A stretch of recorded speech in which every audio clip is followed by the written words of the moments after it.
देख लो साधु का श्रृंगार, सती का श्रृंगार, गृहिणी का श्रृंगार,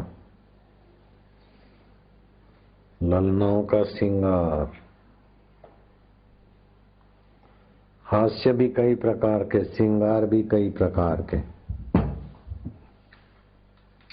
और भगवान न जाने क्या क्या करके कैसे जीव को अपने तरफ मोड़ देते हैं। उसके तो भागवत में प्रसंग आते हैं कि भगवान कैसी लीला करके जीव को अपने प्रेमा भक्ति के तरफ, रसा स्वाद के तरफ, आत्म शांति के तरफ, भगवान और संत कैसा कैसा आचरण करके, कैसा कैसा उपदेश देके, कैसी कैसी लीला करके हम मनुष्यों को मोक्ष के रास्ते पर लगा देते हैं। ये भगवान की सचमुच महती कृपा है। और भगवान ने ऐसी कृपा किया कि ऐसे कानून बनाए कि मनुष्य भगवान के कानून तोड़ के भी भगवान को खुश कर दे। लो, भगवान ने कायदा ऐसा बनाया कि भगवान का कायदा तोड़ के भगवान को खुश कर दे। ऐसी भगवान की करुणा वरुणा है। अभी सुनाऊंगा गोपाल की कथा। गोविंद बोलो, गोपाल बोलो। ज्योत से ज्योत जगाओ, तुम्हारा नियम कर लो पूरा। फिर सुनाता हूँ कथा। अंतरात्मा की ज्योत जगाने के लिए मनुष्य शरीर की बुद्धि है। ज्योत से ज्योत जगाओ, ज्योत से ज्योत जगाओ, सद्गुरु। ताली तेज नहीं ठोके, ताली आराम से, ताली जोर से नहीं मारो। ताली नहीं बजाएंगे चलेगा। सद्गुरु ज्योत से ज्योत जगाओ।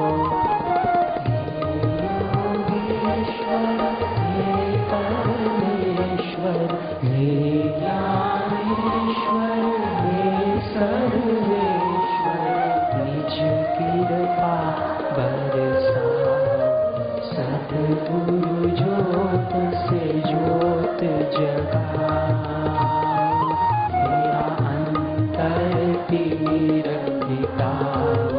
सद्गुरु ज्योत से ज्योत जगाओ।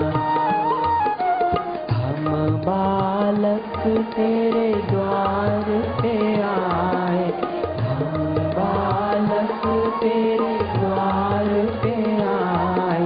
मंगल दर्श दिखाओ, सद्गुरु ज्योत से ज्योत जगाओ। शीश झुका करे तेरी आरती, तो हम नाद जगाओ। सद्गुरु ज्योत से ज्योत जगाओ। साची में युग युग से सोई चित शक्ति को जगाओ। सद्गुरु ज्योत से ज्योत जगाओ। जीवन में श्री राम अविनाशी, चरण शरण लगाओ। सद्गुरु ज्योत से। ओम मंगलम भगवान विष्णु, मंगलम गरुड़ध्वज, मंगलम पुनरीकाक्षाय, सर्वमंगलाय तनोहरि। लंबा श्वास लो ज्योति के सात्विक वातावरण में। श्वास जितना ले सकते हो उतना अच्छा है। श्वास ले लो और पक्का करो, मैं भगवान का हूँ, भगवान मेरे हैं। मैं प्रेम से चलूं तो भी भगवान प्रसन्न होंगे, और नहीं चलूंगा तो भी भगवान मुझे कुछ न कुछ भंवरा भेज कर दुख का अपने तरफ लाकर ही प्रसन्न होंगे। हम प्रेम से ही चलेंगे, दुख का भंवरा न भेजेंगे तो भी हम आप ही के हैं प्रभु। प्रभु हम आपके हैं, आप हमारे हैं। ओम शांति, ओम आनंद। आधुनिक मनोचिकित्सक कहते हैं कि 72% लोग तो चिंता भय के कारण ही बीमार होते हैं, और ध्यान उसकी उत्तम औषध है। जे मार्गन कहता है ध्यान में ओमकार मंत्र, इंजन ओमकार मंत्र is very powerful. Okay, stomach problem solved without any medicine, operation, injection and so. Liver problem can solve and mentally problem solve Indian Omkar mantra. Doctor एंस लिमर्स बोलता है कि ध्यान के द्वारा कैंसर के रोग भी ठीक होते हैं, हमने प्रयोग किया है। अमेरिका के डॉक्टर आर्ट के वेल्सल बोलता है ध्यान अभ्यास मानसिक तनाव, भावनात्मक तनाव, शारीरिक तनाव से मुक्ति देकर व्यक्ति को निरोग करता है। स्वर्ग में सत्वगुण है, जहाँ दुख ज्यादा नहीं है, सुविधाएं हैं। नरक में तमोगुण है, वहाँ परेशानियां ज्यादा है। लेकिन मनुष्य लोक में तीनों गुण है। सत्वगुण वाले सात्विक हो जाते, राजसी हो जाते, तामसी हो जाते, और तीनों को भगवत प्राप्ति का मार्ग सत्संग के द्वारा मिलता है। इसलिए कबीर जी कहते हैं राम परवाना भेजिया वाचत कबीरा रोए। भगवान ने निमंत्रण भेजा कि संत पुरुष अब तुम वैकुंठ में पधारो। कबीर जी रो पड़े, बोले अब मुझे आपका वैकुंठ में उतना सत्संग नहीं मिलता, लोक कल्याण सेवा नहीं मिलती जितना इधर मिलती है। नारायण राम परवाना भेजिया वाचत कबीरा रोए, क्या करूं तुम्हारी वैकुंठ को जहां साध संगत नहीं हो। भगवान श्री कृष्ण ने एक बार कहा अपने मित्रों को और साधु संतों को कि अपन एक यात्रा निकाले। उस यात्रा में ग्रस्त तो हूं, साधुओं को भी साथ में ले। सब लोग बड़े खुश हुए। अत्रि, पराशर, सुखदेव जी कहते हैं मैं भी गया था, भागवत में आता है। और उन संतों के नाम में बोलूंगा तो बहुत समय लगेगा। बहुत सारे संतों को, गृहस्थियों को न गिने गिनाए और संतों को, बहुत सारे संतों को श्री कृष्ण यात्रा में ले चले। कृष्ण जी का नाम सुना है, वे लोग दौड़े दौड़े आते और कृष्ण बोलते हैं कि मेरे पास क्या आए हो, मैं तो इन साधुओं की सेवा में आया हूं। संतों का दर्शन, सत्संग व्यक्ति के त्रितापों को मिटाने वाला है। मूर्ति की पूजा से तो केवल भावना का फल मिलता है, लेकिन इन महापुरुषों के दर्शन से भावना के साथ साथ एक एक पद चल के जाते, एक एक यज्ञ करने का फल होता है। बैठते तो भगवत भाव तो जगता है, लेकिन भगवत ज्ञान भी मिलता है। मूर्ति बोलती नहीं, ये महापुरुष बोलते हैं। मूर्ति रोकती टोकती नहीं है, और मूर्ति मनुष्यों की बनाई है, लेकिन ये महापुरुष तो स्वयं अंतर आत्मा का प्रसाद पाकर मद रूपा है, मेरे स्वरूप है। जिन लोगों को हाड़ मास के शरीर में मैं पना है और मूर्ति में और तीर्थों में विश्वास करते हैं और संतों के पास नहीं जाते, भागवत के 10वें स्कंद 84 में अध्याय 12वें और 13वें श्लोक में भगवान कहते हैं वे गोखर हैं। गोखर माना गधे और बैल जैसे हैं। जैसे गधा और बैल बोझा तो ढोते हैं, लेकिन बालू जो रेती है वो गधे के पीठ पे चढ़ती, लेकिन गधा मकान में रहने के समय अयोग्य माना जाता है।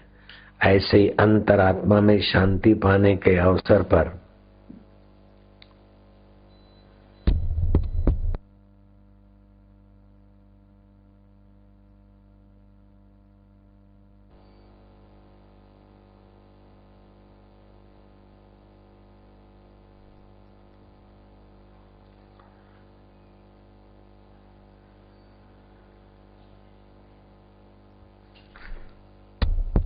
शांति और भगवत रस पाने के अवसर पर मनमुख लोग बाहर ही रह जाते हैं।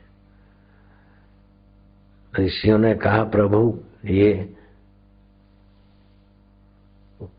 यज्ञ में आप संतों के चरण धोते हो, जूठी पत्तलें उठाते हो, हमें आश्चर्य होता है।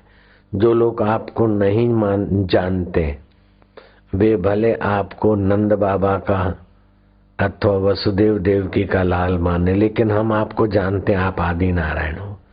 फिर आप ये संतों की इतनी सेवा क्यों करते हो? भगवान ने कहा कि वर्षों की प्रतिमा पूजा और तीर्थ यात्रा से हृदय का अज्ञान नहीं मिटता।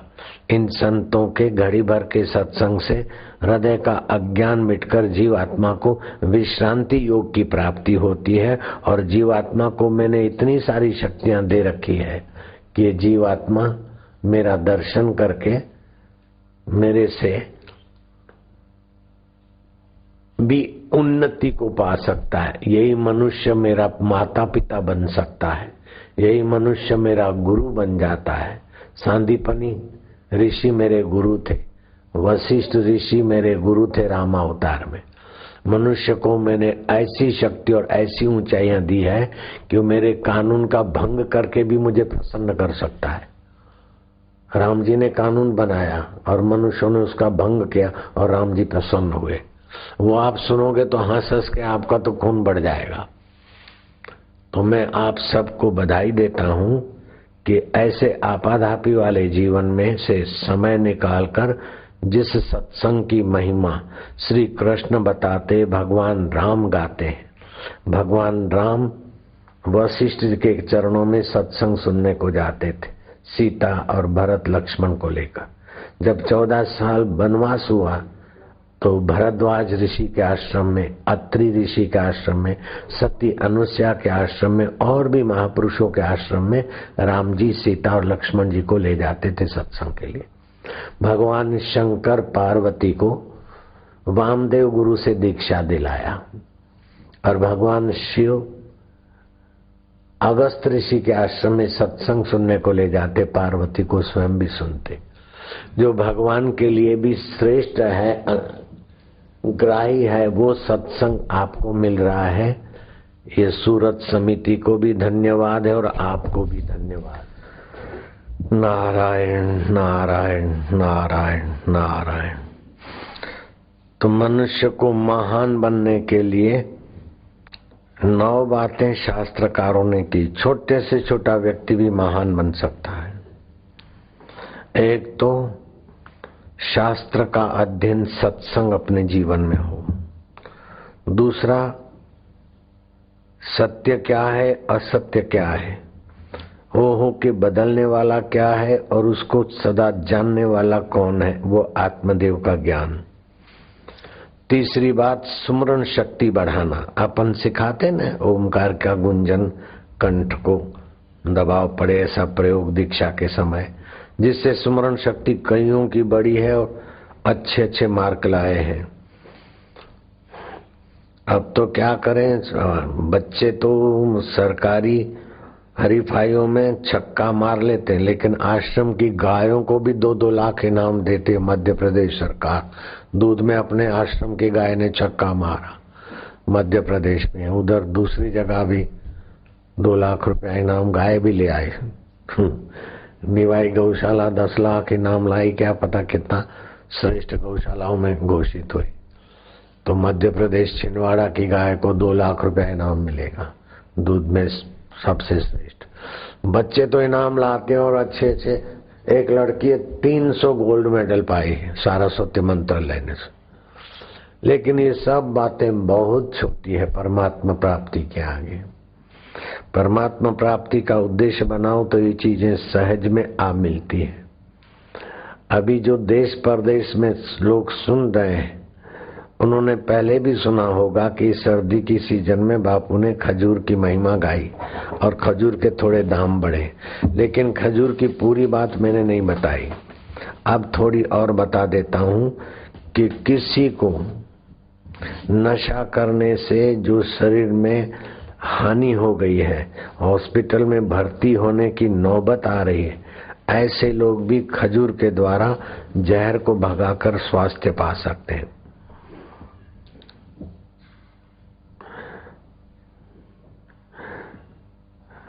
रात को खजूर भिगा देता, नई हर साल की नई खजूर आती है। सुबह उसे मसल कर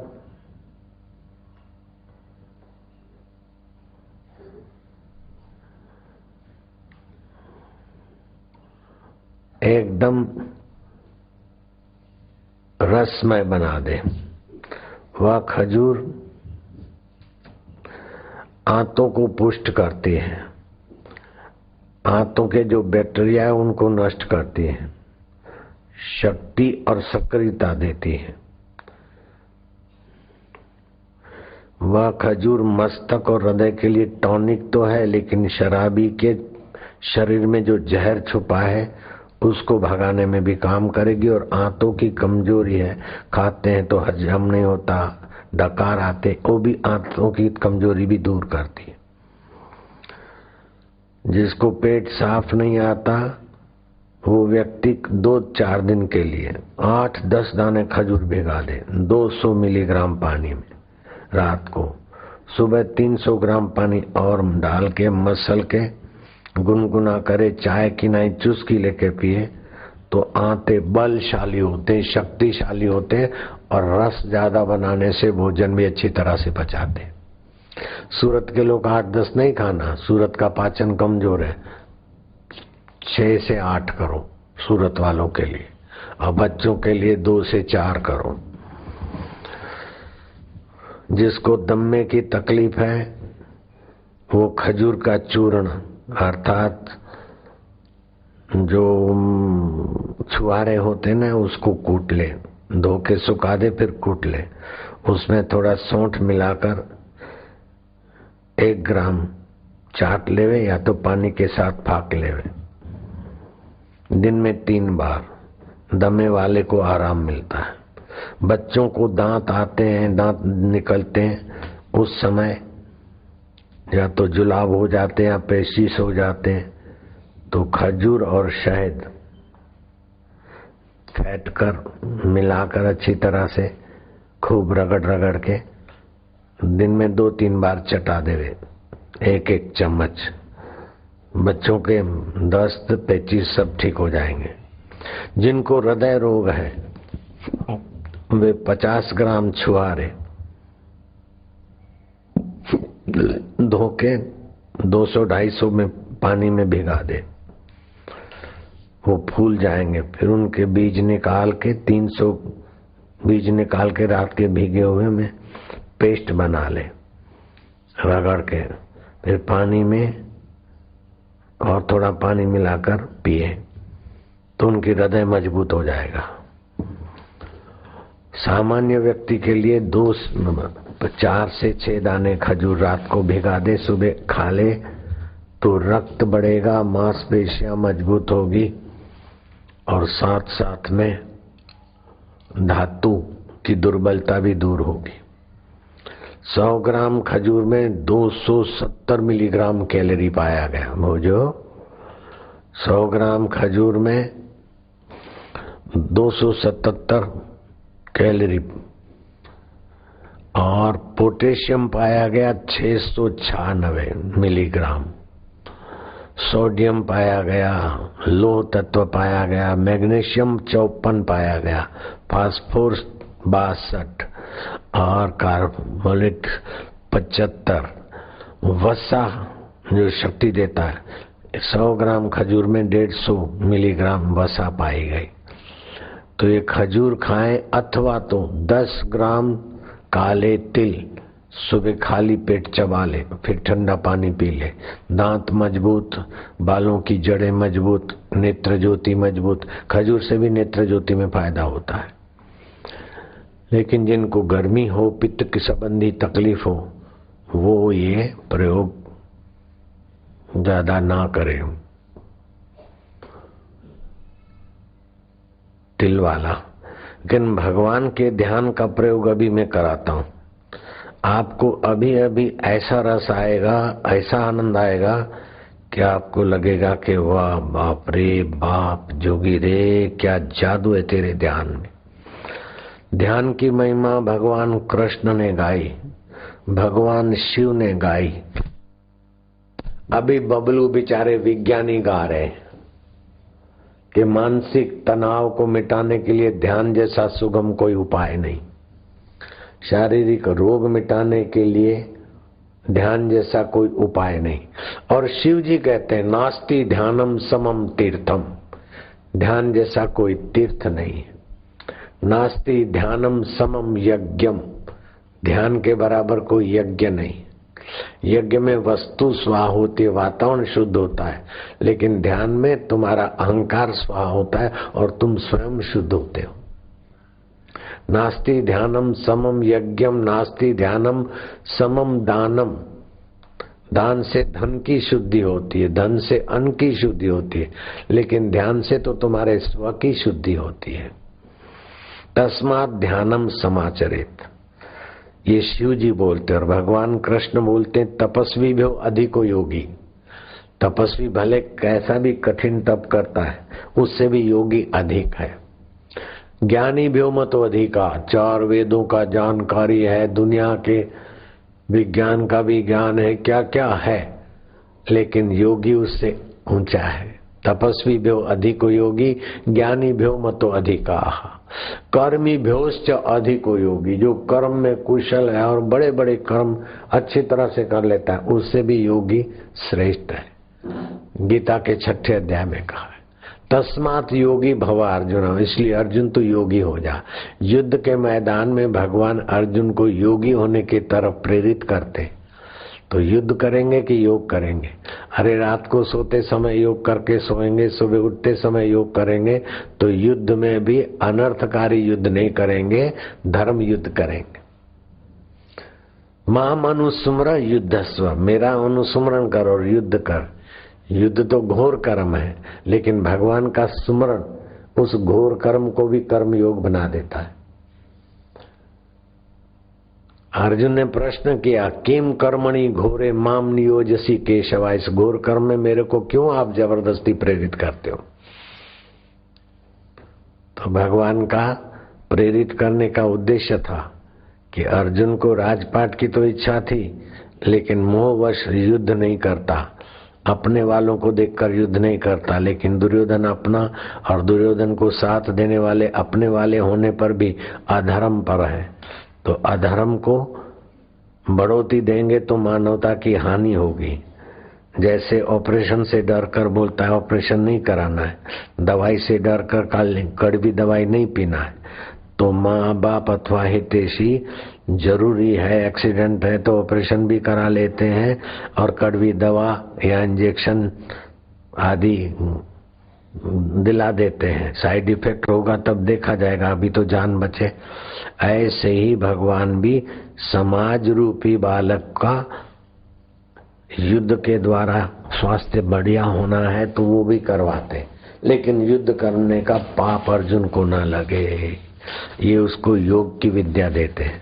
तो आप भी कर्म करो और निष्बंध रहो, निष्कलंक रहो, तो योग का रस आ जाए। मनुष्य कैसे गिरता है? संसार के सुख की महत्ता होती है तब गिरता है, और संसार का ऐसा कोई सुख नहीं है जिसमें कुछ न कुछ मलिनता ना मिली हो, गंदगी ना मिली हो। बहुत प्यारे में प्यारा सुख है पति पत्नी का, लेकिन कितनी मलिनता है, कितनी गंदगी है, और अंगों से कितनी गंदगी बाहर आती, कितनी बदबू और क्या क्या होता है। मलिनता के बिना संसार का सुख महसूस नहीं होगा। आपने थूक दिया तो एक बार थूक दिया तो आपको लगता है कि मेरी थूक कितनी कीमती है, कितनी बढ़िया है, जरा फिर से ले लूं, ऐसा नहीं सोचते। थूकते तो फिर उधर देखते ही नहीं तो गंदगी है, लेकिन वही थूक भोजन के समय भोजन में मिला कर रस लेते तब मजा आता है। थूक नहीं हो तो भोजन का चाट का मजा ही नहीं आवे। ऐसे ही विकारों में भी गंदगी न हो तो विकारों का भी सुख नहीं मिलता। एक सुख है जो ध्यान का, जिसमें न कोई विकार है न कोई पतन है। विकारों में तो विकार भी है, गंदगी भी है, पतन भी है। तब संसारी को सुख महसूस होता है। जैसे कुत्ता हड्डी चबाता है तो अपने मसूड़ों का खून निकलता है और वो कम वक्त समझता है इधर से मजा आ रहा है। ऐसे ही कामी सेक्सी लोग पति पत्नी अपने शरीर का ही हरास करते और समझते स्त्री में से सुख मिला, स्त्री समझती बेवकूफी से पुत्र पति में से सुख मिला। नहीं बेटे, तुम्हारा संयम का हरास हुआ और शरीर गंदगी के साथ शरीर ने प्रीति की, तभी सुख का भाव हुआ। नाक ऊंचा करो तो लींट निकलती है, मुंह में से मरे हुए बैक्टीरिया और थूक की बदबू आती है, और गाल की चमड़ी हटाओ तो क्या गंदगी भरी हुई है। और जिन अंगों में प्रीति करते हैं उन अंगों से तो मल मूत्र और मासिक धर्म का गंदा खून, क्या अब क्या वर्णन करे गंदी चीजों का। तो जिनको गंदी चीजों का आश्रय लेकर सुख मिलता है उनको बोलते हैं संसारी।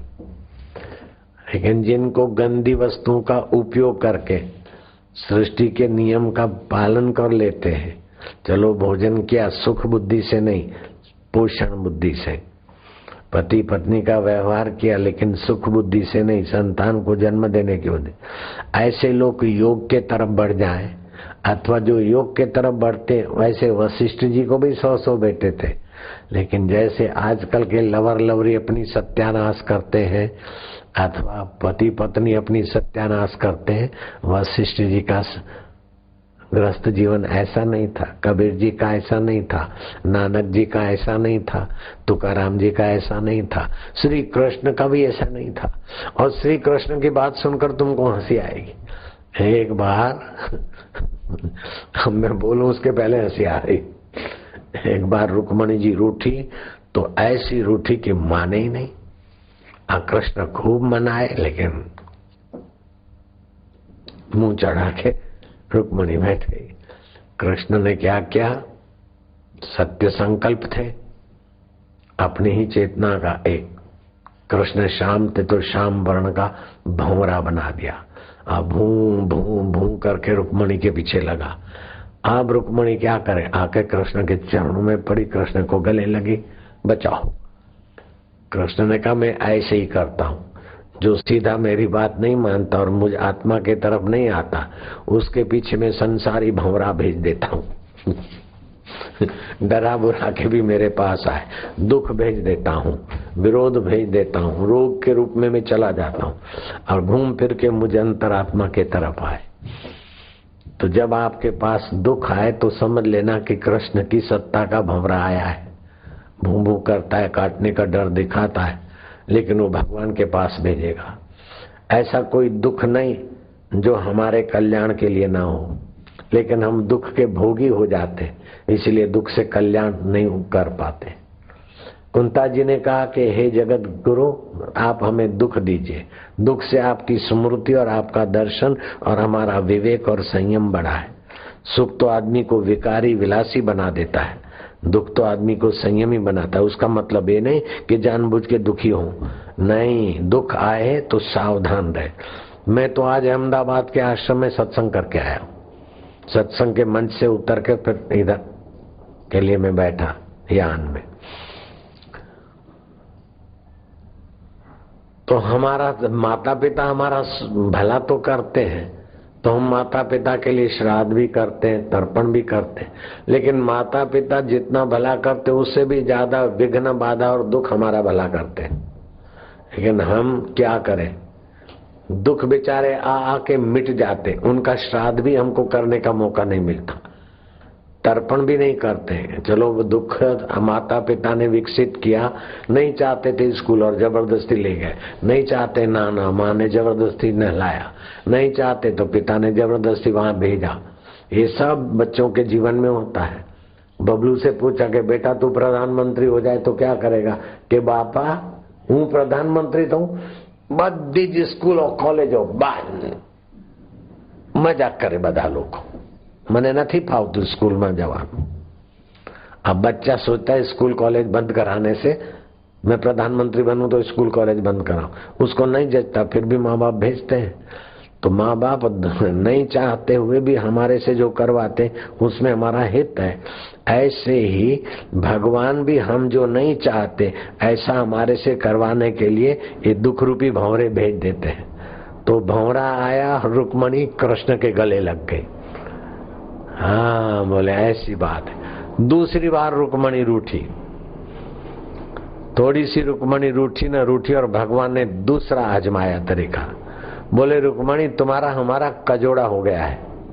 भागवत में आता है आपरू कजोड़ू थे, तुम्हारा मेरा कजोड़ा हो गया है। तुम तो कहाँ कितनी संपन्न कुटुंब की और हम तो ग्वालिये, हम तो अकिंचन, कभी किधर जिए खाए, जो भगने में बुला लिया। किसी ने जूठे बैर खा लिए खिलाए तो शबरी के जूठे बैर खा लिए, किसी ने छछन भर छाछ पर नचाया तो नाच लिए। तो हमारा बहुत छोटा कद है, हमारा बहुत छोटा प्रभाव है। तुम लोग तो कितने बड़े लोग, जैसे कोई चपरासी और राजकन्या का विवाह, ऐसा अपना कुविवाह हुआ है। और मैंने तेरा अपहरण किया था। अपहरण इसलिए किया था कि मेरे दुश्मनों को नीचा दिखाना था। अब दुश्मनों को नीचा दिखा दिया, अब तू अपने घर जा और दूसरी शादी करनी है तो भले करो, तेरा मेरा कोई संबंध नहीं है। मैंने तेरा अपहरण किया, माफी चाहता हूँ, तू भले दूसरा वर कर ले। रुक्मणी को इतना सुनना था और धड़ाक से मूर्छित हो गई। कृष्ण ने देखा कि अरे ये तो डोज भारी पड़ गया। अरे रुक्मणी ओ रुकू रुकू रुकू देवी, ओ रुकू, तू क्या करती है? तुझे पता नहीं कि गृहस्थ जीवन में हास्य परिहास्य और प्रेम में छेड़खानी होती रहती है। मैं तो तेरे को ऐसा थोड़ा चिढ़ाया, तू सचमुच मान बैठी क्या? ओहो रुको, तेरे बिना देख मैं विवल हो रहा हूँ। उभी था डाई था तो भगवान गृहस्थ जीवन की लीला और खेल भी दिखाते और अपने भक्तों को खेल खेल में अंतर्मुख होने की विद्या भी सिखा देते। गुरु लोग भी ऐसे ही करते। नहीं तो रेलगाड़ी की क्या जरूरत है, ये भी एक खेल खिलौना है। इस माने नए ग्राहक बहुत हो गए। बापू रेलगाड़ी में चलते हैं और सब भक्तों के बीच से रेलगाड़ी घूमती, न जाने कितने कितने बुंदेलखंड में इधर उधर। अब नई नई जगहों पे भी सत्संग कभी पहले नहीं किया था। टीकमगढ़ पहले कभी नहीं गए, अरे बाप रे पंडाल चिक्कार। ललितपुर पहले कभी नहीं गए थे, पंडाल ओवरफ्लो। तो भगवान और संत हमको गंदे सुख से बचाकर अंतरात्मा का सुख, अंतरात्मा का ज्ञान, परमात्मा के नाम का जप और परमात्मा प्राप्ति का रस देकर ऐसा उन्नत करते हैं कि लाखों जन्म के माता पिता, लाखों जन्म के मित्र बंधु मिलकर भी हमारा उतना भला नहीं कर पाए जो मेरे लीलाशाह प्रभु ने मेरा भला कर लिया। हजारों जन्म के हजारों पतियों ने पत्नियों ने वो सुख नहीं दिया जो सतगुरु के सत्संग से और सतगुरु के ज्ञान से मिला है। तो मैं चाहता हूं कि तुम लोगों को भी वो मिल तो रहा है, करोड़ों लोगों को सुख मिल रहा है मेरे गुरु प्रसादी का, लेकिन मैं चाहता हूं ज्यादा मिले, जल्दी मिले और बहुतों को मिले। और यही कारण है कि कल रात को तो 10 बजे तो आए हम भोपाल से, 10 बज के कुछ मिनटों पे। फिर प्रभात को उठे और जल्दी जाएं, लेकिन यहाँ का मौसम खराब था, इसीलिए बोले अभी चलते। तो फिर वहां सत्संग किया। वहां सत्संग मंच से छोटा मोटा उद्घाटन करते हुए धड़ाक से इधर आने को लोग भोपाल से इधर आवे तो एक दिन थकान मिटाते, लेकिन हम भोपाल से अहमदाबाद गए कल रात को 10 बजने के समय, और अहमदाबाद से फिर अहमदाबाद में सत्संग किया और इधर सत्संग हुआ और देश परदेश में लोग सुन रहे। और दिने दिने नवम બધું નવું હોય છે, તાજું હોય છે। सूर्य भले पुराना हो, चंद्रमा भले पुराना हो, लेकिन नित्य नई उसकी चमक दमक से हमारा आरोग्य और उत्साह बनता है। ऐसे ही सत्संग में कई बार नए लोग आते हैं तो पुराने लोगों को पुरानी कथा दिखती है, लेकिन कथा की शैली और कथा का रस पुराने लोगों को भी नित्य नवीन लगता है। जैसे खजूर को तो मैं कई बार बोल चुका, लेकिन उसमें भी कुछ संशोधन होकर नया नया हो जाता है। ध्यान का भी कई बार बोल चुका, नास्ति ध्यानम, लेकिन नया नया हुआ। अभी विज्ञानियों के नाम जुड़ गए नए नए। तो आज आप ये करो, भोजन का समय भी हुआ है, थोड़ा सा ध्यान करेंगे। जिसको ध्यान करना है वो हाथ ऊपर करो, ठीक है। कोई उठे तो उसको पकड़ के बिठा देना।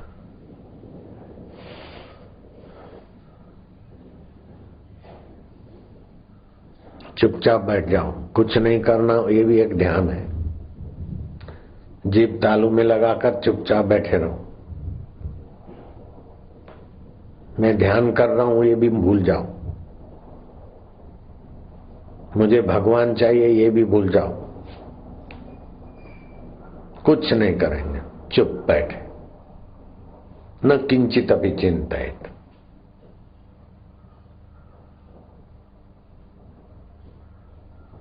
मधुर शांति। श्वास अंदर जाए उसको देखो, अपने तरफ से चलाना नहीं।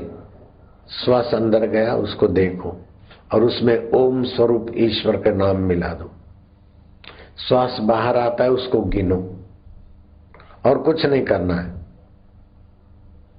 ये श्वासोश्वास की माला, श्वासोश्वास की साधना आपको इतना जल्दी से जल्दी योग निद्रा में ले जाएगी, योग विश्रांति में ले जाएगी, योग सामर्थ्य में ले जाएगी कि उसका वर्णन करने बैठूं तो समय लगेगा।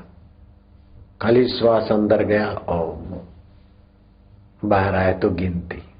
ओम माना अंतरात्मा, चैतन्य, शांत, आनंद स्वरूप, सारे सामर्थ्यों का खजाना। पेट की तकलीफ, लीवर की तकलीफ, सिर की तकलीफ ओमकार के जप से मिटती है। ये बहुत छोटी बात है। और भी क्या क्या फायदे होते हैं। 22,000 श्लोक है ओमकार के जप के, महिमा के। और ये फिर ओमकार साधना अंतरंग है, ये तुरंत ध्यान के खजाने खुलवा देगी। और कोई प्रयत्न नहीं करना, जोर मत मारो। जो चल रहा है श्वास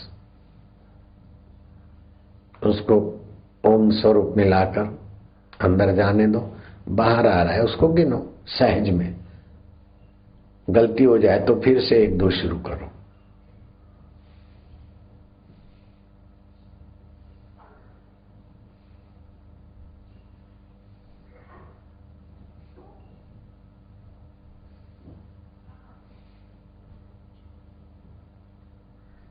संसार का ऐसा कोई सुख नहीं जिसमें गंदगी न मिली हो, और ध्यान का ऐसा कोई सुख नहीं जिसमें परमात्मा का रस न मिला हो। गुरु कृपा का ऐसा कोई सुख नहीं, भगवत कृपा गुरु कृपा एक ही चीज जिसमें शुद्धि और सार तत्व न मिला। गुरु कृपा में शुद्धि और सार तत्व होता है, और संसार के सुख में अशुद्धि और असार होता है।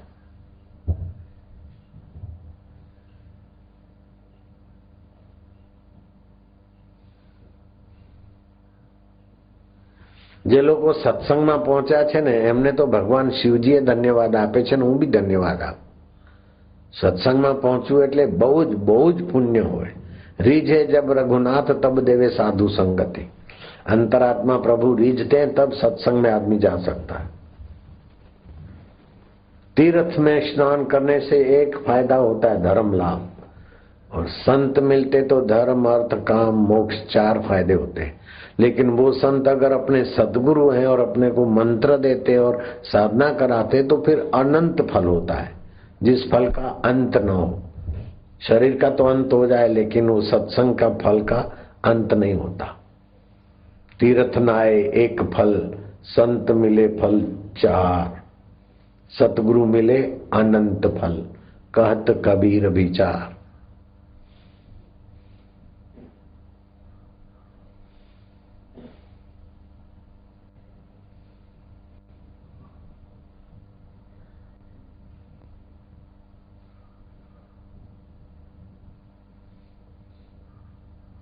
ऐसा कोई संसारी सुख भोग नहीं जिसके पीछे भय, दुख और रोग न हो। जिम्मेदारियां, पति पत्नी का संबंध सुख हुआ, पति को कुछ हुआ तो पत्नी की जिम्मेदारी हो जाती, पत्नी की कुछ हुआ तो पति की जिम्मेदारी हो जाती, पति पत्नी के माँ बाप को भी कुछ हुआ तो जिम्मेदारी में घसीटे जाओ। जरा सा तो सुख और भी गंदा, और दुनिया भर की जिम्मेदारियां। और भगवान का सुख बड़ा शुद्ध और कोई जिम्मेदारी नहीं। अपनी सारी जिम्मेदारी भगवान पूर्ण कर लेते। सोचा मैं न कहीं जाऊंगा तो वहीं खाना पीना,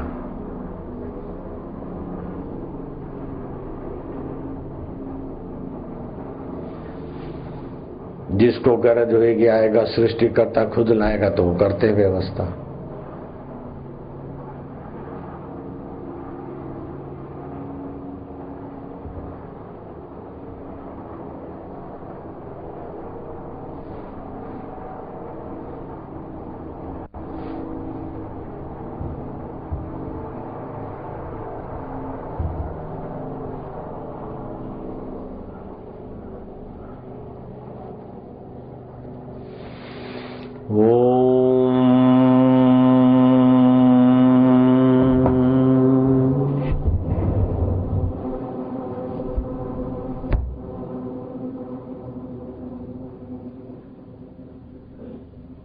धूप वाले धूप कर सकते हैं तो करो।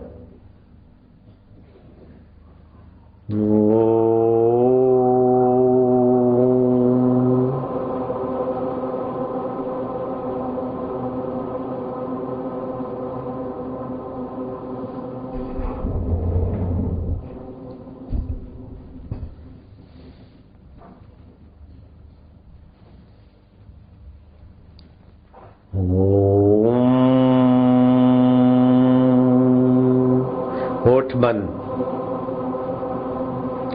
चारे बाजू धूप, शिवा धूप।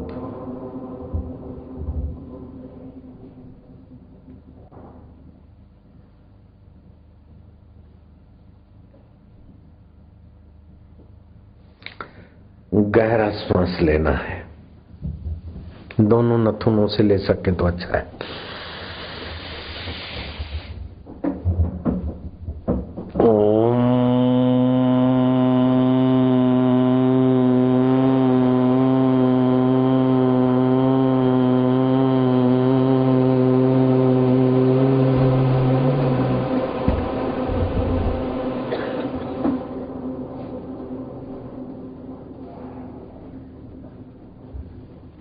पंखा नीचे धूप जल्दी फैलाए।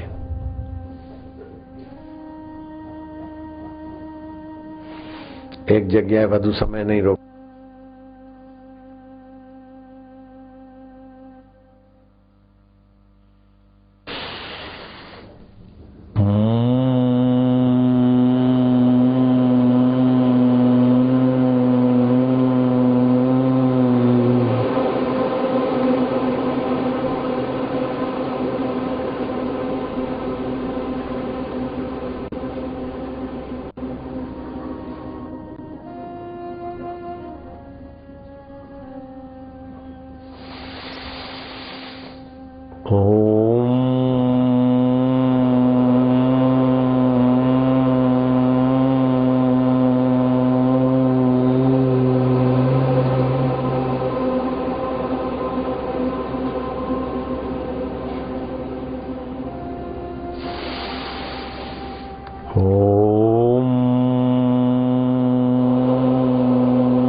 आखिरी में होठ बंद रखना है। ओमकार का मां बोलते समय होठ बंद। ओम।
अब खूब गहरा श्वास लोगे, जितना ज्यादा ले सकते हो।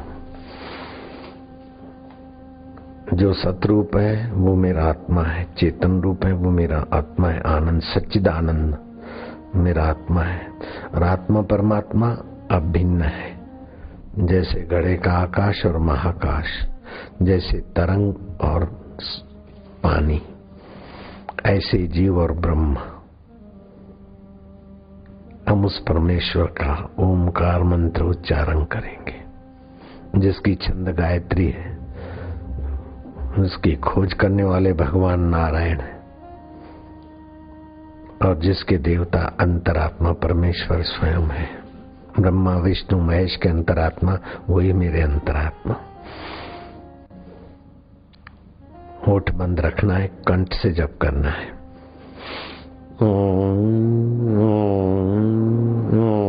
आराम से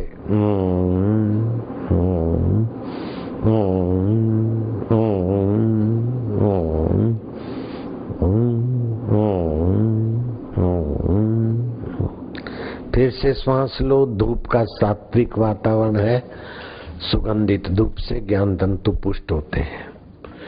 ये शुद्ध सुख है, संसारी सुख नहीं है, गंदगी वाला सुख नहीं है। भक्ति और शुद्ध सुगंध वाला, सात्विक धूप की सुगंध वाला सुख है। रोके रखो श्वास, जितना ज्यादा रोक सको और जितना ज्यादा भर सको श्वास, उतना प्राण शक्ति मन शक्ति बढ़ेगी।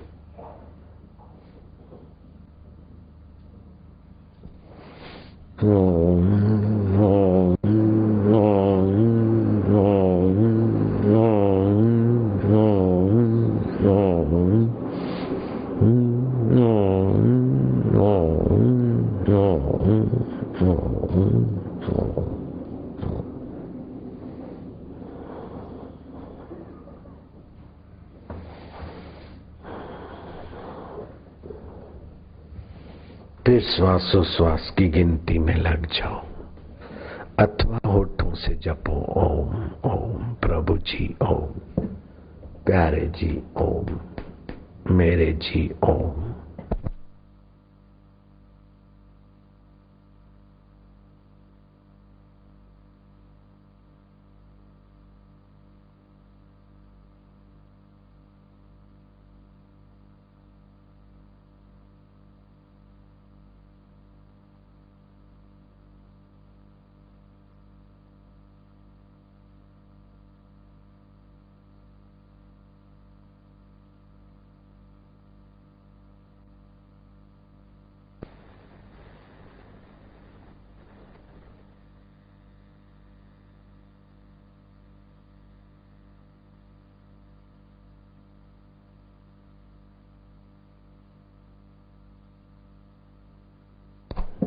होठों से जप करते जाओ ओम ओम प्रभु जी ओम, चैतन्य देव ओम ओम ओम, सुख रूपा ओम, सर्व समर्था ओम ओम।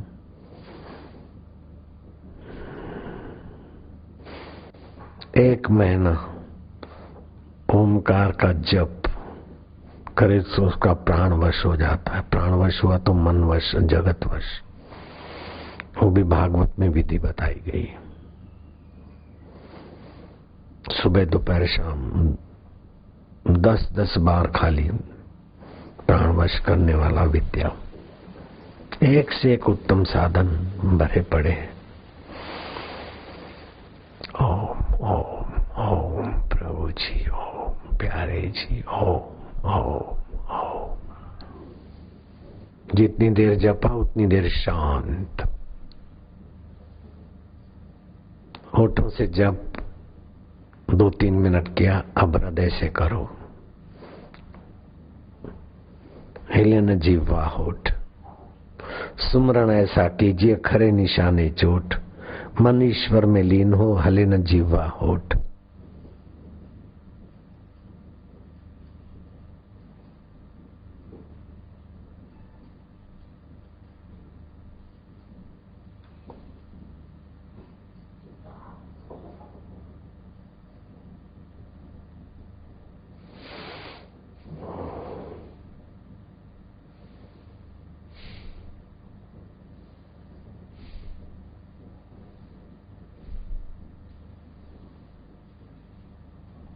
हृदय से जपते जाओ प्रीतिपूर्वक, शांति, और भगवत रस आएगा, ध्यान का रस, प्रीति का रस, शुद्ध रस आएगा।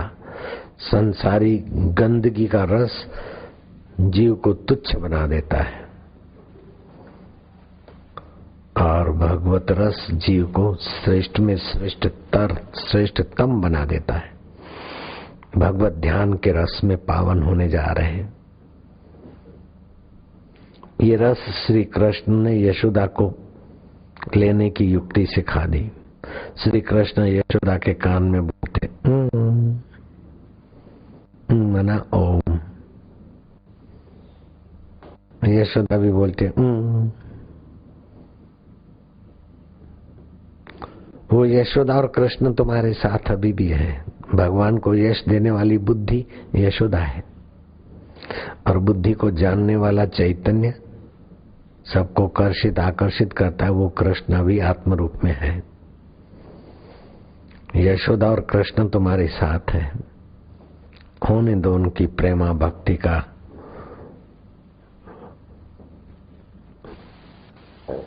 रस का रास लीला, रसास्वाद, रस परस रसमय होने दो।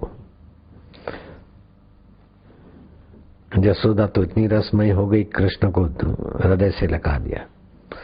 ऐसी तुम्हारी बुद्धि अभी अभी यशोदा बनकर अपने आनंद स्वरूप आत्म कृष्ण को, निराकार है कृष्ण तो, साकार कभी कभार दिखते, निराकार में सदा मौजूद।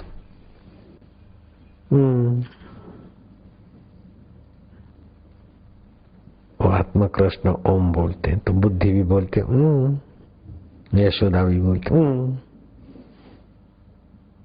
कृष्ण बोलते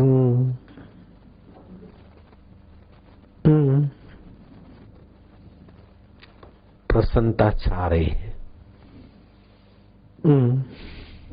ध्यान करना नहीं है, ये प्रेम भरी चिंतन है, मधुमय सुखमय भगवत रस है। બાપુ અમે તો પટેલ જાડુ ખાતું, અરે પણ બાપુ ના પટેલ જાડુ ખાતું ના કહેવાય, બાપુ પટેલ છે, જાડા ખાતા વાળા પટેલ નહીં, હવે તો બાપુ ના પટેલ છે।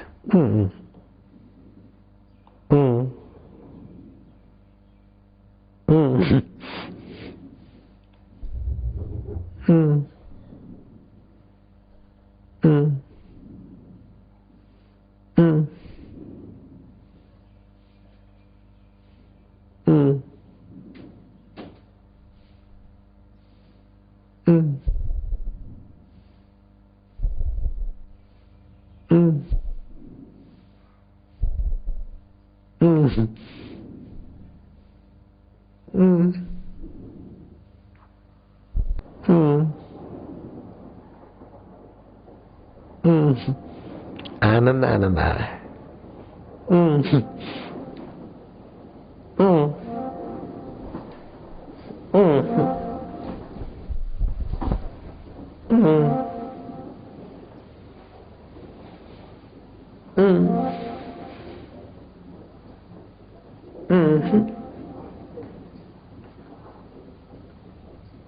अंतरात्मा की प्रसन्नता निखर रही है, रक्त के कण शुद्ध हो रहे हैं, श्वेत कण बढ़ रहे हैं।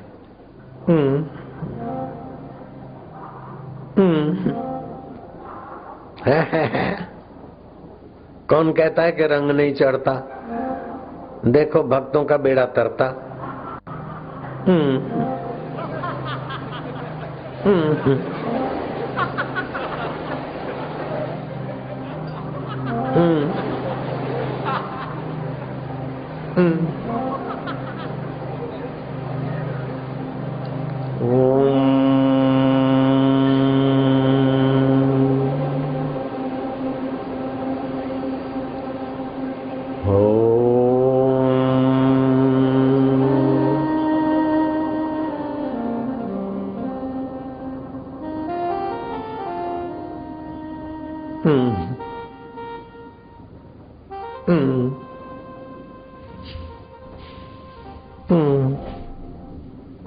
धूप वाले धूप चालू।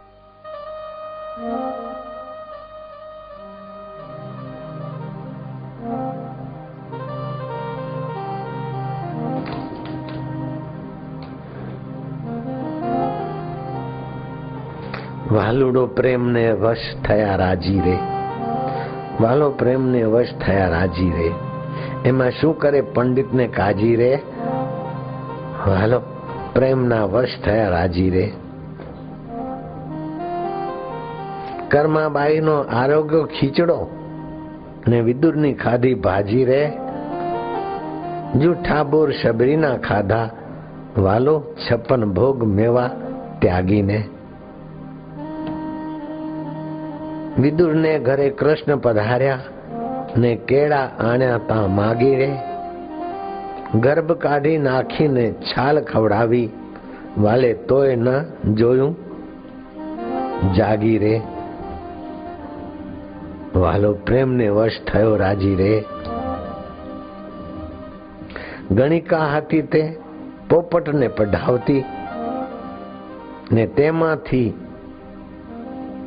લોહ લાગી રે, ભગવાન હતા ને સહેજમાં મળ્યા, એની સંસારની ભ્રમણા ભાગી રે, વાલો પ્રેમને વશ થયા રાજી રે, વાલો પ્રેમના વશ થયા રાજી રે. ભક્તિની લોક નિંદા કરે, ભક્તિની લોક નિંદા કરે ને જગત થયું છે પાજી રે, ભલે મળ્યા મહેતા નરસિંહના સ્વામી, માથે ગિરધર રહ્યો છે ગાજી રે, મારો વાલો પ્રેમને વશ થયો રાજી રે.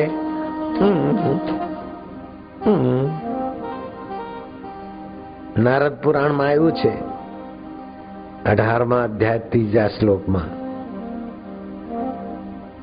સનકજીને નારદજી કહે છે કે પૂર્ણિમાનો व्रत करनार दुस्वप्न नाश करता है, पूनम का व्रत करने वाला धर्मप्रद को प्राप्त करता है, दुष्ट ग्रहों का निवारण कर लेता है. और लोक विख्यात है ये बात, जिसके अनुष्ठान से पापों का, असंख्य बुराइयों का नष्ट होना स्वाभाविक है, वही पूनम व्रतधारियों का पूनम व्रत है. और पूनम व्रतधारी भगवान को अपने को भगवान का मानकर उनका व्रत करे तो और मौज है.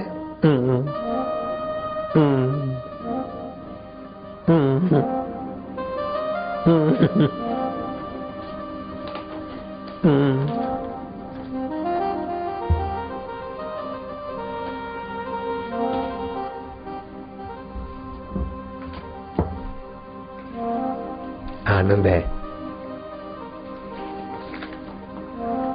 शांति है,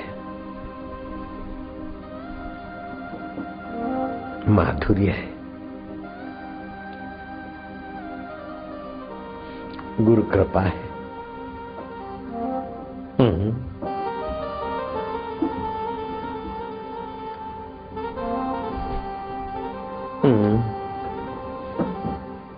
આવું અમેરિકામાં ના મળે, સીએ થવામાં ના મળે.